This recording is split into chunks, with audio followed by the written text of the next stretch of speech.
3 to 4 years ago, I was taking a night class back during my first year of college.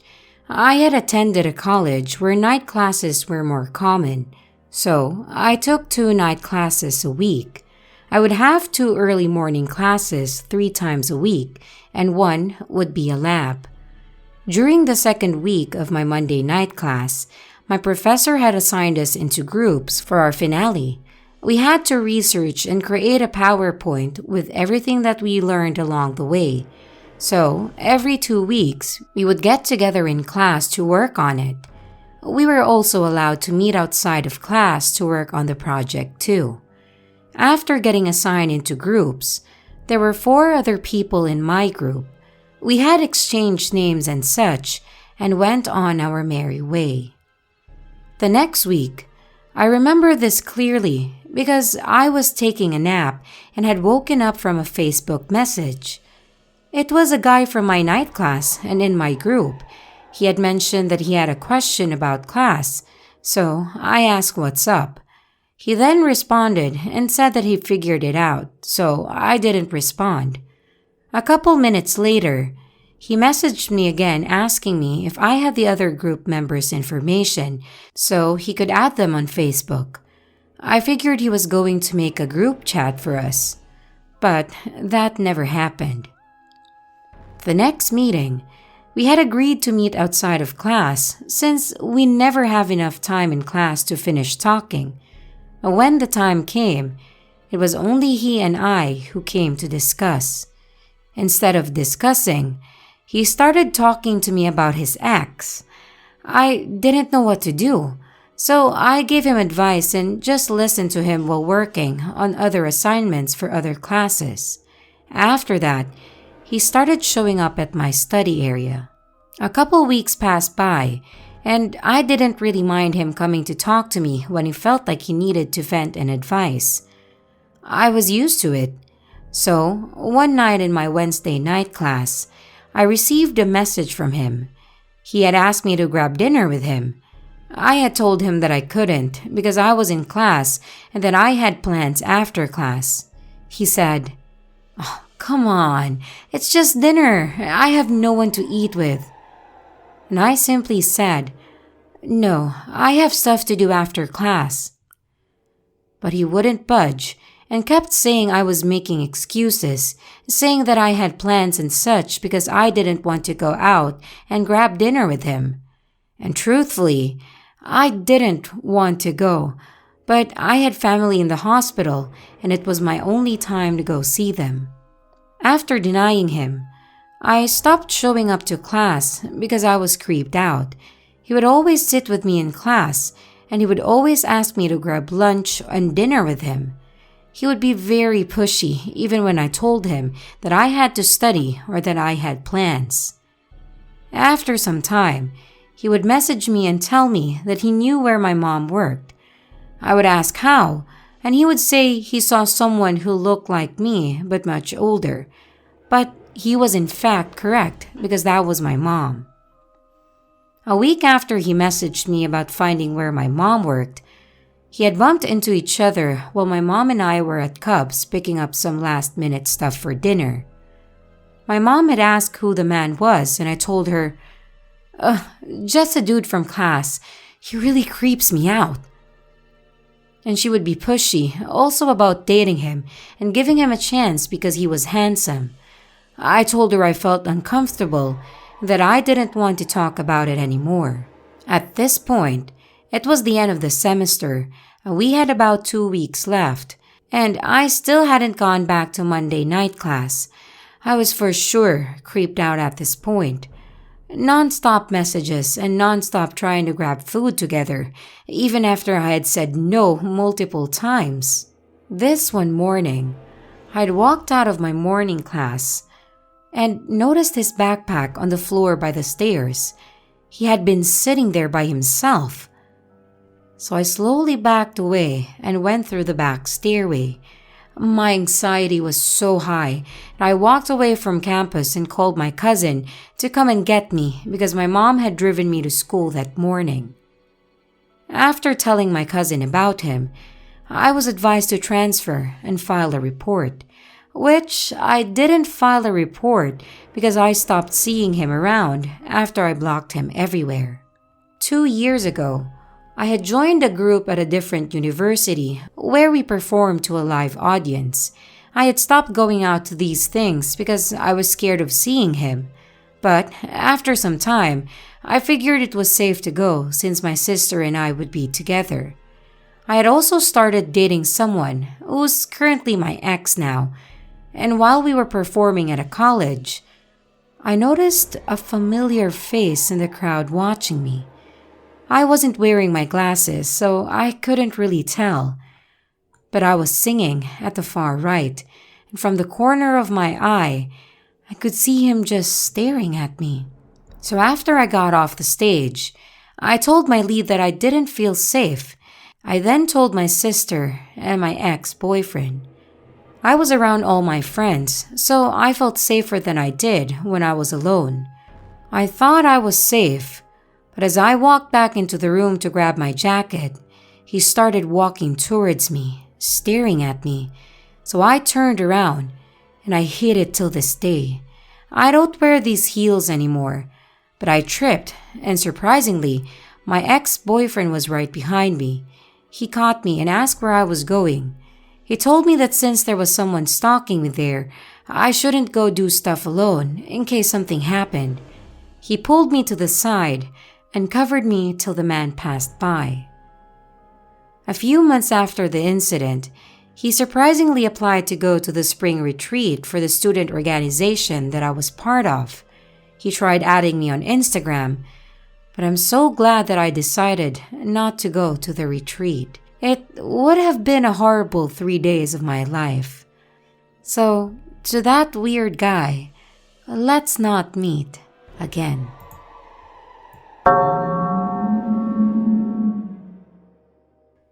In high school, I had a stalker.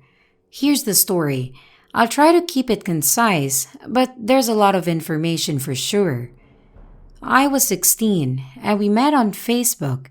He went to a school nearby and we decided to meet up for a movie. We had a great time together and ended up dating. First time he came to my parents' house, he had an ankle monitor on for house arrest and wouldn't tell anyone why. Red flag number 1. And since he was a minor, we couldn't find out. My parents obviously didn't allow us to hang out, so we hung out at his house or around the town at the YMCA camp. I was rebellious and naive. Things started to get weird when I noticed his family was pretty odd. One day we were having sex in his bedroom, and I saw his father looking through the blinds. I screamed and called him out, and his dad ran off. Stalker guy told me that his dad was just into redheads and liked to watch this. So this wasn't the first time. I went to leave and his mom was doing crack in the kitchen, so I decided it was time to break up. This is when it got bad. He started crying and told me that he's in cancer treatment and that's why he needs me. He doesn't have long to live, blah blah blah. I believed him and told him that we could be friends. And this is when the stalking started. He switched schools to my high school, but never went to class. He would just stand outside of my classroom, looking inside until it was passing period. When I would leave class, he wouldn't address me. He would just follow about 10 to 15 feet behind me to my next period and stand outside the classroom again. I was too intimidated to say something to him. He was 6'4" and a heavy-set guy, so I just let it happen for weeks.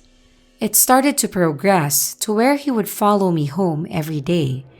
He would get on the same bus as me, despite living across town, and walk 10 to 15 feet behind me all the way to my house. He would stand outside, just staring up at the window until around the time my parents got home, and then he would just leave. Finally, I told him to fuck off and leave me alone, I told him we could no longer be friends or acquaintances and to forget about me. However, that escalated things way further. I started getting about 150 calls a night, half of them screaming death threats and in detailed torture methods that he wanted to do to me, and the other half were him singing me love songs that he wrote on his guitar. Every time I blocked his number, he seemed to just magically get a new one and leave more messages on that.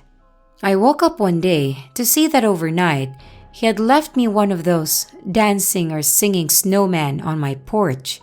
He had stabbed it in the head, and the knife was still sticking out.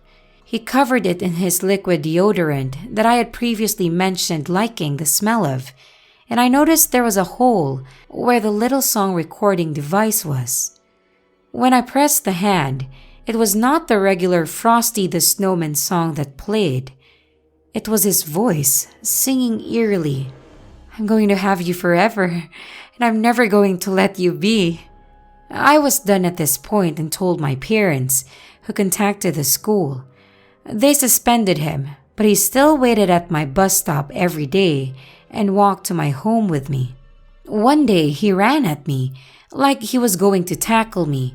When I tensed up for the impact, he stopped and hugged me. It wasn't a regular hug. It was like he was trying to crush me. I was 5'1" and about 90 pounds at that time, and he ended up cracking one of my ribs. I cried and he started crying too before running off. Then he left me a voicemail, apologizing in song. This one night is the night that I'll never forget, and it's the reason we got a restraining order and my dad got a gun. I woke up one evening for no reason, just was fully awake. I got up to go to my kitchen to get a glass of water to relax, and in the reflection on my fridge, I saw movement in my backyard. I couldn't see well because it was so dark outside and so much light inside, so I went to the back sliding glass door to get a better look. When I got closer, I was met with a silhouette of a 6'4" man standing just outside the window, just outside the door. Stalker guy was in my backyard, under my room at 3 a.m. He was just staring at me. I yelled, and my parents got up, but he was gone by the time that my dad went outside. There's a patio right outside my bedroom window that goes all the way to the ground, so it's possible that he could have been on top of the patio looking directly into my bedroom window before.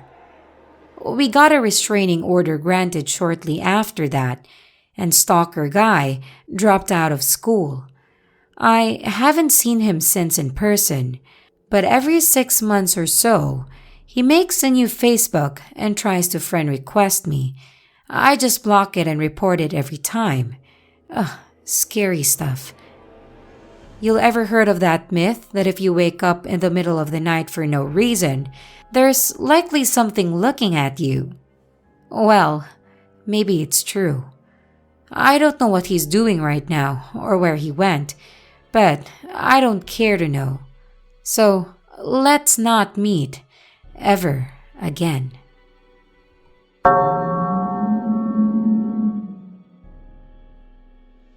For a bit of context, I was about 10 in this story and visiting a friend's house for the weekend. This being the early 90s, I didn't have a cell phone, and parents generally didn't notice if we left for a few hours.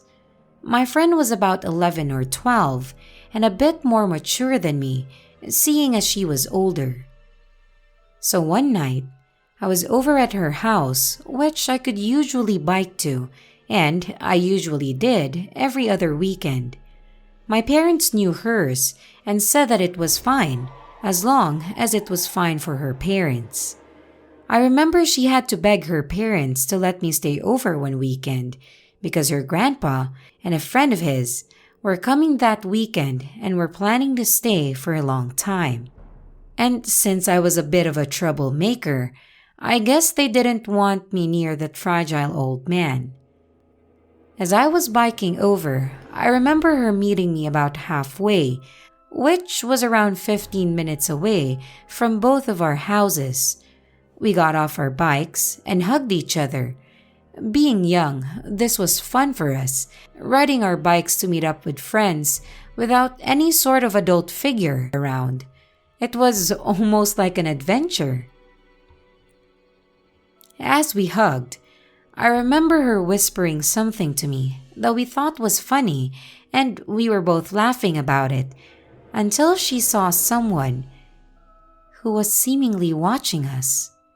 I brushed it off as a random occurrence, and we continued going down the path that led to her house. About halfway through, she told me about the creepy guy who was watching us and was following us in his car. She told me not to turn around though, as he might have noticed and possibly kidnapped us. I thought this was far-fetched and assured her that we were fine. But as we kept going down the road and finally turned onto the dirt path, so did he. I told her about this since we were right next to each other, and she told me that we had to get off the road before he ran us over. I reluctantly agreed, because this meant we had to take the long way to her house.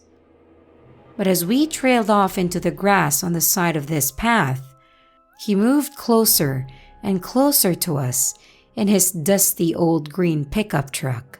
The truck smelled absolutely horrible as it pulled up to the side of us, and I noticed guns in the back of his pickup. Seeing as we were in a small town in Texas, this was probably legal at that time, so I paid no attention to it. We continued on our bikes down this grassy hill sort of thing, and she noticed him splitting onto a path that was closer to us. We sped up and eventually reached her house and told her parents about this. But since we were two young girls telling a story of a creepy man who was following us down a dirt road with guns, they didn't believe us. A day later, it was time for me to go home, so I did, thinking it was over, and I thought nothing of it for about a month. About a month later, though, I decided to revisit, so we met up our usual way, but decided we would get some ice cream. Her parents were expecting us back at about 3 p.m., and it was only 1:30 at the latest. So we made our way to this empty ice cream place and pulled up front. It looked closed, but as we turned around, we saw the dirty green pickup truck pull into the parking lot. We were scared shitless. Us both being small and slender, we could have easily been grabbed. But a smaller truck pulled into this parking lot right as the creepy man rolled down his window. When he saw the other car pull in, he immediately took off. Leaving us scared and confused, this nice younger man asked us what was going on, and he told us that he was crossing by when he saw two girls looking terrified at a big green pickup. This man was the nicest person I have ever met, and to this day, I'm convinced he's my guardian angel, or some sort of a good omen. So, to the nice man who helped us and scared the creepy guy away in the small town we had lived in Texas, thank you. And to the creepy man, let's not meet again.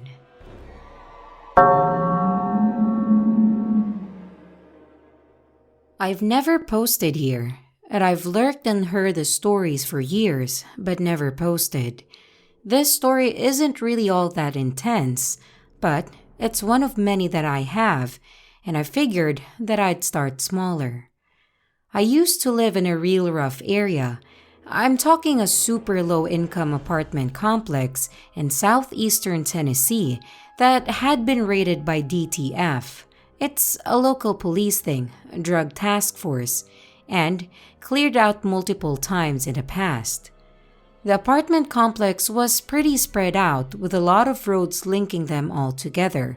This place was almost like a small village, I guess, because most people in the complex would wander around outside or sit outside their apartment and just socialize or do shady shit. A lot of small meth labs, dealers, that sort of thing. I didn't tend to have a lot of problems because, as a former addict myself, opiates, not meth, I didn't tend to be the snitching or moralizing sort. As long as whatever fuckery you were up to didn't impact or involve me, I could give a damn as long as nobody was getting actively harmed. So that's who I was, the quiet gay guy who lived with his boyfriend by then and 4 cats who didn't fuck with anybody. But on the few instances that I'd been fucked with, I'd been known to not back down, so I wasn't often fucked with. People also didn't tend to start shit with each other there, mostly just outsiders, and while I didn't make friends, I was at least a known member of the community as I lived there for about 2 years. I didn't have the option to move out. I was poor as hell, and between me and my ex, I was the only one working. I was able to keep us and the cats fed and bills paid, but that was literally it. And sometimes I struggled to do that. At least the bills part.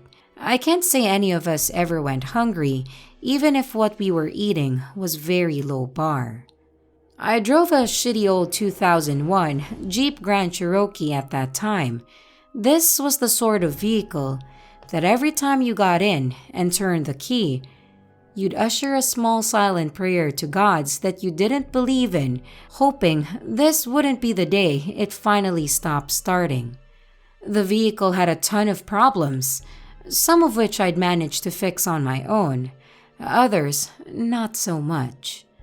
That said, it was my lifeline, the only way I had to get to work, because public transportation was very expensive in my town, as it was a rural-ish area with not many options in the first place and other places.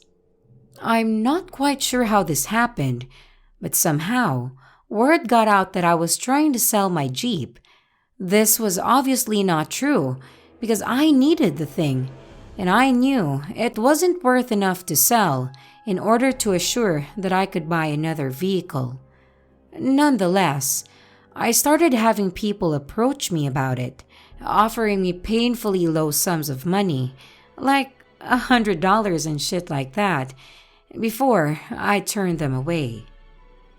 I tried my damn best to kill the for sale rumor, but it persisted up until the day that I moved out of state and never looked back. So one night, toward the end of my tenure at the complex, after me and my ex had split and he moved out, I was alone and gaming on my PC. I believe I was playing Tekken. I heard a loud, frantic series of knocks at my front door. These apartments were small and shitty, so it was within visible eyesight of my bed in the bedroom. And this dude was knocking loudly. I get up, already sketched out because of the hour, grabbed a knife that I had, and looked through the peephole. I couldn't really see anything because it was so dark, so I talked through the door. I asked who it was and what they wanted in a commanding, almost aggressive tone because I wasn't trying to look vulnerable. For reference, I'm just under 6 foot, around 220 pounds, and I'm by no means small or weak. With that said, I'm also not a one-man army or some kind of substantial badass.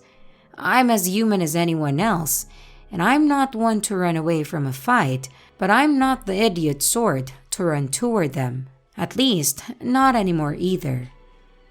I heard nothing at first, so I asked again. Nothing again. I stood there, trying to listen for a few minutes before returning to the bedroom, and a few minutes later, I heard the knocking start once again.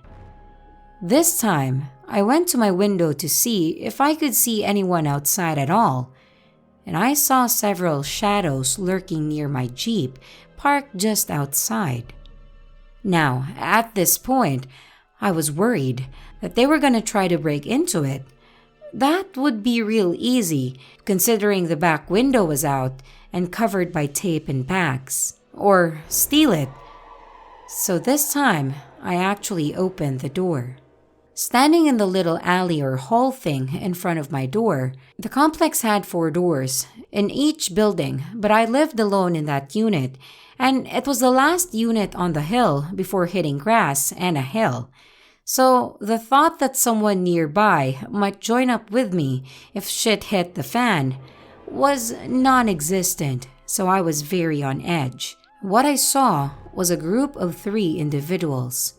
I only recognized one, who was standing in front of the other 2. I'd seen him around the complex and knew he lived there. I'm still packing the knife, but I'm not brandishing it at this point.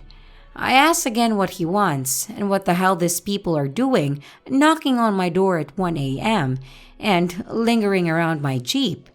He said he heard it was for sale and wanted to come buy it, offering me the pitiful amount of the money that he had on him, legit, like $30, and said him and his boys were just checking it out. I told him that, 1, the Jeep isn't for sale despite what he'd heard, and 2, even if it was, I wouldn't sell it for that low of an amount. As you can probably predict, he wasn't happy about this answer. I could tell this dude was bombed, and he had all the telltale signs of meth influence going on, and just generally had that look about him. Scabs, twitchy, malnourished with hardly any body fat, bloodshot eyes with constricted pupils, the whole shebang. He mouthed off something at me, which was so slurred and accented that I couldn't really understand it. I didn't respond, just kept staring him down before eventually telling him to please fuck off. After hearing this, he gestured for his buddies to come over, and now I had 3 people standing shoulder to shoulder in the hallway leading up to my door in their best intimidation stances before the guy who asked in a real fuck tone, "You sure about that, boy?" Before I said, "Yes, the fuck I am." After which, I revealed the knife and ejected the blade from the handle. This was a larger knife with full knuckle guards and a spike on the bottom, not your typical small pocket knife by any means. His response to this was to call me a pussy for bringing out a weapon, to which I responded something of the lines of, "Yeah, says the dude who came here 3 deep," which he laughed at. The sight of the knife didn't put him off at all. I guess he figured I'd be too scared to use it, or that they could rush me before I got the chance. When I saw them inching their way forward, I sprung into action and started wildly thrusting and slashing the blade around in their general direction with wild abandon, showing that I had 0 issues with potentially killing or injuring one of them. I knew I wasn't likely to win a 3-on-1 fight, even with a knife, but I made it damn clear that if I was going down, I was taking at least one of them with me. They backed up and started spewing shit talk at me, including calling me a faggot. I was known to be gay, even if most people act surprised when I tell them, and other choice words, but I kept moving toward them as they backed up, showing that at this point, they either were gonna leave or someone was getting stabbed. By the time I got to the end of the hallway, to the lot where my Jeep was parked, I noticed 2 more people standing by the Jeep and internally swore at myself for just not going back inside. But I was in too deep now. At this point, I went all in and started yelling at the top of my lungs, acting like a bloodthirsty lunatic who was just out to hurt people in a similar manner to how people try to scare bears away. I was just trying to be as loud and as threatening as possible to really sell the idea that even if they took me out, at least one of them might end up dead as a result. And to be honest, I fully intended for it to go that way if the shit popped off.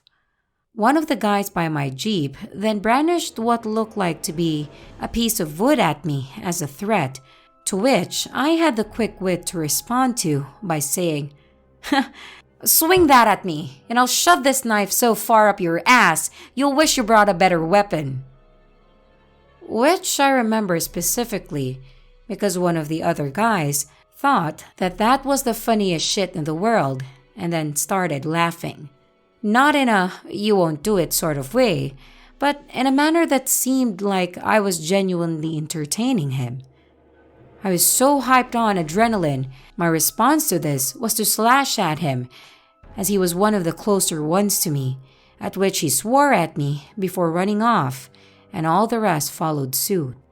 After this, I went back inside and stayed awake until sunrise to assure that they didn't come back, before finally falling asleep on the couch by the door, just so I could hear if anything else happened outside, and hopefully wake up if it did. Nothing more happened, and the next day, after I saw the guy who initialized the standoff with me as I was getting home from work, he followed me up to my apartment where I parked and apologized for what happened. He said that he was high at that time. Big shocker. And also drunk, so he was feeling extra stupid. I told him it wasn't a big deal. It's sad how commonplace shit like this could be in this complex. Even if most of them tended to not fuck with their own, we had enough people passing through to assure it happened regularly and not even follow the unspoken rule of not fucking with the other residents. He then promised not to do it again. He quickly approached me and hugged me in this real bro sort of manner. I went along with it and told him to have a nice day before going back inside and settling down. No more incidents with him or his buddies ever again after this, though it was not the last time that shit popped off there involving me before I moved. Just the last and only time with this guy and his friends. Even though I played it off as not caring, it was mostly just to avoid further conflict. So, to the whacked out meth head with his friends who decided that it was in their best interest to intimidate me into selling my vehicle for like $30, let's definitely not ever fucking meet again.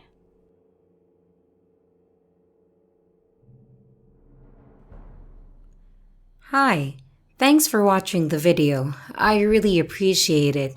If you want to send me a story to read, feel free to do so. My email is in the description of the video. And if you want to follow me on my social media, just to get updates or maybe to talk, the links and info for my Twitter, Facebook, and Instagram accounts are also in the description. And finally, don't forget to like, comment, and subscribe to the channel if you haven't already. And turn that bell on to be notified for upcoming surprises. And remember, your fear feeds me.